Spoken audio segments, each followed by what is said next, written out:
When Adolf Hitler seized power in January 1933, Germany's officer corps looked out at a bleak landscape. The Reichswehr was a miniature army, only 100,000 men, depleted, underfunded, and bound tightly by the humiliating restrictions of the Treaty of Versailles.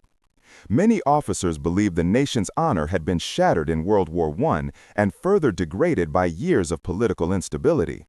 In their eyes, only a strong, decisive leader could restore military greatness. And in those first years, Hitler appeared to be exactly that leader. Two of Germany's most influential commanders, War Minister Werner von Blomberg and Army Commander-in-Chief Werner von Fritsch, quickly aligned themselves with the new regime. They believed Hitler's promises: rearmament, national revival, and the destruction of Versailles.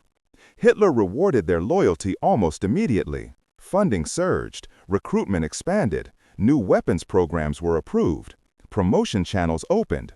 For ambitious generals, Hitler's rise was a golden opportunity.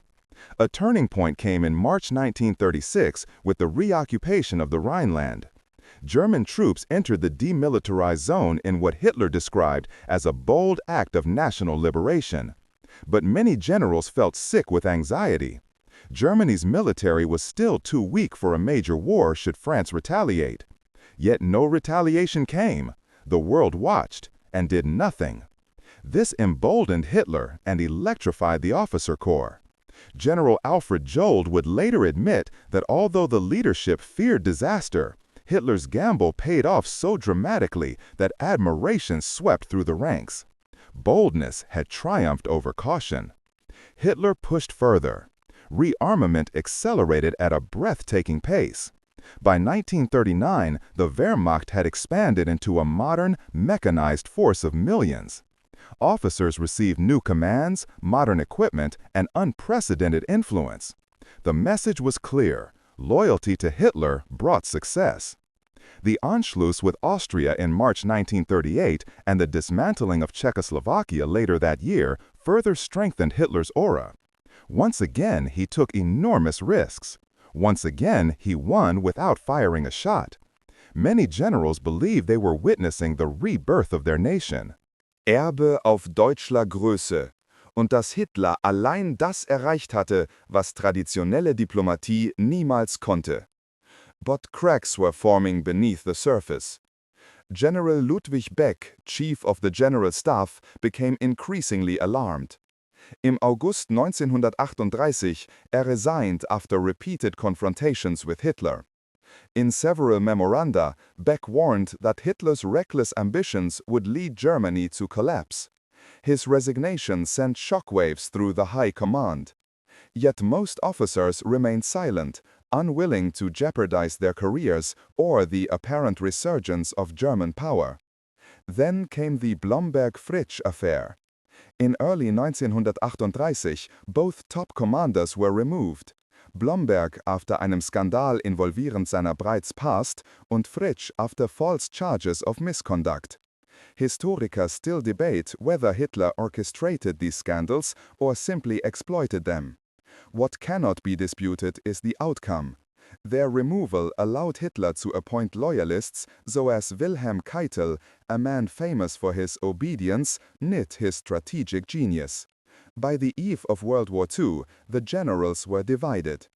Many admired Hitler as a visionary strategist. Others feared he was an unpredictable gambler. But the vast majority were tied by ambition, loyalty, or fear, and chose to follow him into war. When war finally erupted on September 1, 1939, many within the Wehrmacht braced for a long, grinding conflict like the one they had endured in 1914. But what followed instead shocked the world and electrified Germany's officer corps. The invasion of Poland unfolded with unprecedented speed. Blitzkrieg, a doctrine still experimental and controversial among many traditionalist officers, proved devastatingly effective. In just over a month, Poland collapsed. Generals who had once doubted Hitler now found themselves praising his strategic instinct. Whether Hitler actually understood the operational complexities or merely rode the wave of professional military planning, the myth was already forming. Hitler wasn't just a political leader, he was a military mastermind. Then came the Western Campaign of 1940. France, the most feared opponent in the German military's memory, fell in a mere 6 Wochen. The swift collapse stunned Foreign observers and intoxicated Hitler's inner circle. Officers who had been children during the trauma of World War I now watched in awe as German forces marched triumphantly through Paris. Hitler's prestige soared to a height not even his closest supporters had imagined. He strutted through the Compiègne railway carriage, the very place where Germany had signed its humiliating surrender in 1918, and declared vengeance fulfilled. To many in uniform, it felt like destiny. But beneath this intoxicating success, a dangerous shift was underway.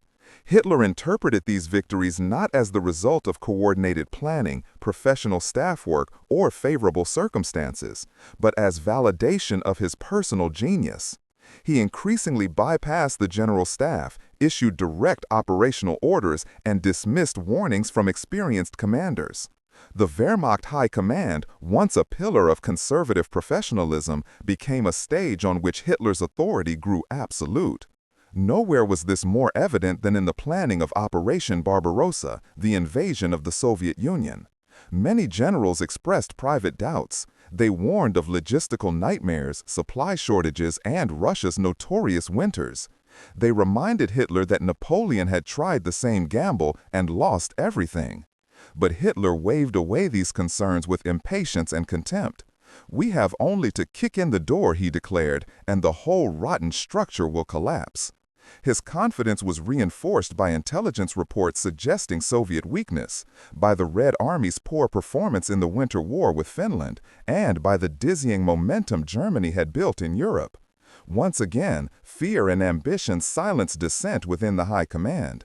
Generals signed off on plans they privately considered reckless, convinced that Hitler's intuition, whatever its source, had an almost supernatural reliability.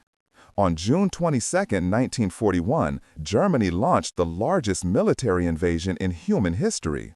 At first, the pattern seemed familiar: rapid advances, massive encirclements, catastrophic losses for the Red Army. Many officers felt vindicated. Hitler's prestige climbed even higher, now bordering on myth. That history had never seen a leader with such instinct for war. But the deeper the Wehrmacht advanced into the Soviet Union, the more fragile those early triumphs became. Supply lines stretched, casualties mounted, bitter resistance emerged. Winter approached, and for the first time, doubts began to return.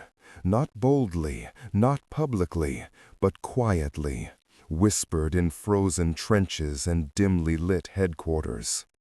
Yet even as reality grew increasingly dangerous, the generals remained trapped by loyalty, by fear, and by the illusion that Hitler's genius would save them again. The German advance into the Soviet Union had begun with dazzling speed, but by late 1941, the reality of what Hitler had unleashed became impossible to ignore. The Wehrmacht, stretched thin across thousands of miles, fought in brutal conditions for which neither man nor machine had been prepared. Temperatures plunged below -30 degrees Celsius. Engines refused to start. Lubricants turned to sludge. Soldiers froze to death in their sleep.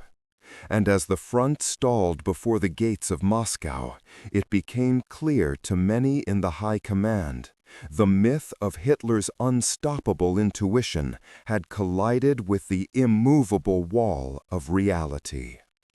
Inside Führer headquarters, disagreements grew sharp. General Franz Halder, chief of the Army General Staff, repeatedly warned Hitler that the offensive could not be sustained. He urged retreat and consolidation, emphasizing the catastrophic losses mounting across multiple sectors. Hitler refused. "The German soldier does not retreat," he snapped. transforming what should have been flexible tactical withdrawals into rigid, suicidal defenses. When Moscow did not fall, when Soviet counterattacks hurled German divisions backward, Hitler blamed not his strategy, but the generals themselves. In December 1941, Halder watched in quiet disbelief as Hitler assumed direct command of the army. The professional military leadership, centuries old, was now formally subordinate to one man's ego. Tension transformed into paranoia. Hitler began dismissing experienced commanders with alarming speed. Field marshals who had once stood proudly beside him during triumphant campaigns now found themselves scapegoat. Ousted, humiliated, or forced into retirement. The high command became a revolving door. Compliant officers were promoted regardless of competence, while dissenters were removed. The war was no longer guided by rational strategy, but by Hitler's emotional impulses, shifting obsessions, and deepening distrust of anyone who dared question him. The catastrophe at Stalingrad in the winter of 1942-43 finally shattered whatever remained of the general's confidence in Hitler's leadership. When the Sixth Army, surrounded and starving, begged repeatedly for permission to break out, Hitler refused every plea. He insisted the city be held at all costs, convinced a last-minute miracle would emerge. None did. Nearly 300,000 German soldiers were trapped, only a fraction survived captivity. For the first time since the war began, the German people openly questioned the leadership they had once believed infallible. Within the Wehrmacht's upper ranks, anger and despair spread rapidly. Many officers began speaking privately of criminal strategic errors. Some argued that Hitler had lost touch with reality entirely. Others whispered of the unthinkable, removing him from power. The seeds of resistance that would eventually culminate in the July 20 plot of 1944 were planted during these grim months, watered by each new disaster on the Eastern Front. But despite the growing disillusionment, very few generals acted on their suspicions. Some still clung to the memory of earlier victories, hoping Hitler's luck would somehow return. Others feared reprisals from the Gestapo. Many simply lacked the courage. The iron grip of Nazi ideology, combined with military obedience and personal ambition, kept the high command trapped in a spiral of self-destruction. By 1943, it had become painfully clear Hitler's war was no longer winnable. Yet the generals, those who knew better than anyone, continued to follow orders that would doom their soldiers, their nation, and ultimately themselves. By mid-1943, the German High Command existed in a state of quiet torment. They had watched the Eastern Front consume entire armies. They had witnessed Hitler reject every strategic withdrawal, every professional recommendation. Every warning delivered with desperate urgency. What had once been a confident military elite now resembled a fractured, exhausted group of men trapped inside a machine spiraling toward annihilation.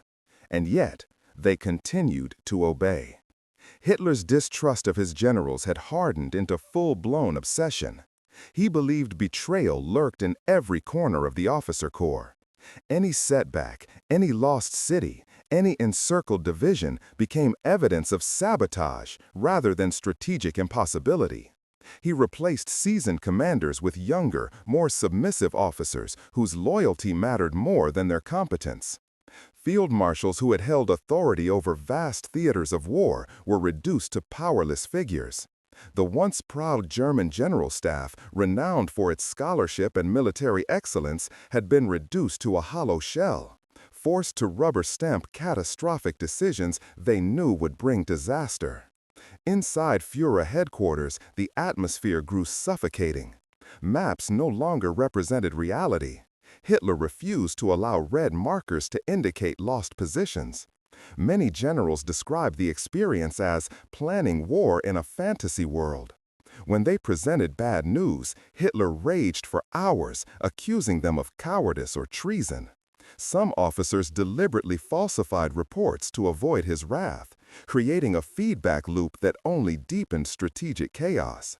As Allied bombers closed in on German cities and the Western Front opened in 1944, the generals saw the empire they had helped build collapsing from all sides.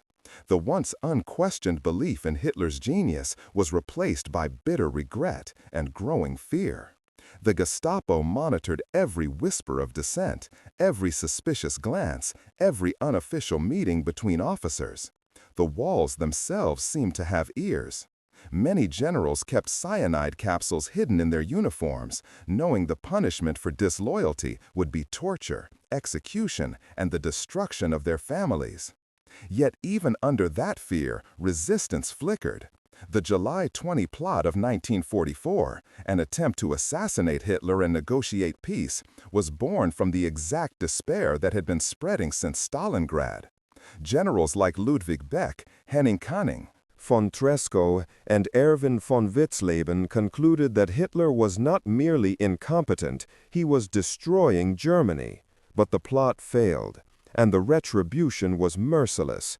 Hitler ordered mass arrests, show trials, and executions by piano wire. Some officers were hanged slowly, their deaths filmed for him to watch later. By crushing the resistance, Hitler also crushed the last traces of independence within the High Command. As the war entered its final months, the generals understood that all was lost. Soviet forces approached Berlin from the east, Allied armies from the west. Supply lines collapsed. Entire divisions dissolved into disorganized bands of starving soldiers. Yet Hitler demanded they fight to the last bullet. Many generals attempted desperate negotiations, surrenders, or tactical withdrawals, only to be dismissed or replaced by loyalists willing to sacrifice tens of thousands more in pointless last-stand battles. In April 1945, as Berlin burned, Hitler blamed the generals for everything: the collapsing fronts, the ruined cities, the millions dead. In his final testament, he accused them of lacking courage, loyalty, and understanding. Even at the end, he could not face the truth. His own decisions had doomed the Third Reich. The irony was devastating. The generals who once believed they would guide Hitler to victory had ultimately allowed themselves to become instruments of their own destruction. Their hesitation, obedience, and fear bound them to a leader who dragged them and Germany into the abyss. The war ended not with strategy, but with collapse, not with triumph, but with ruin. And for the German High Command, the final judgment was clear. History would remember not only their failures, but the silence and complicity that helped shape one of the darkest chapters in modern warfare.